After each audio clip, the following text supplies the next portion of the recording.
પાચન ક્રિયા સુધારવા માટે ખવાતી વરિયાળી પણ શરીર માટે હાનિકારક સાબિત થઈ શકે. હવે બજારમાં મળતી વરિયાળી ખરીદતા પહેલા સાવધાન રહેજો.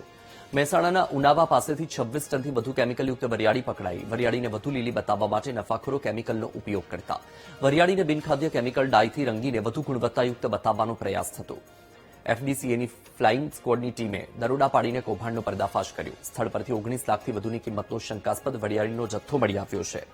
તપાસ દરમિયાન કંપની પાસે લાયસન્સ પણ ન હોવાનો ખુલાસો થયો. ભાર્ગવ પટેલ અને રાકેશ પટેલના ગોડાઉનમાંથી વરિયાળીનો જથ્થો પકડાયો. તંત્રએ વરિયાળીનો જથ્થો જપ્ત કરીને જવાબદારો સામે કાર્યવાહી કરવાનું શરૂ કર્યું છે.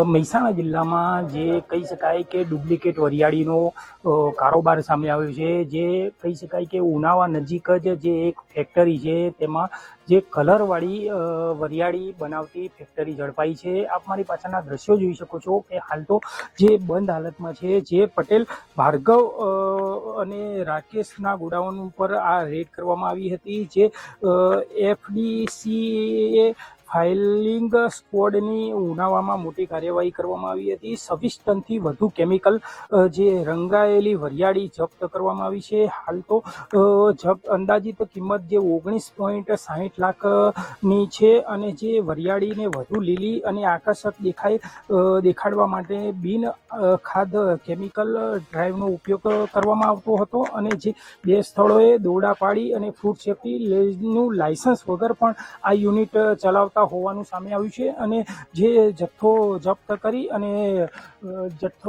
કરી અને કાયદેસરની કાર્યવાહી હાથ ધરવામાં આવી છે. સુધીર પારેખ, વીટીવી.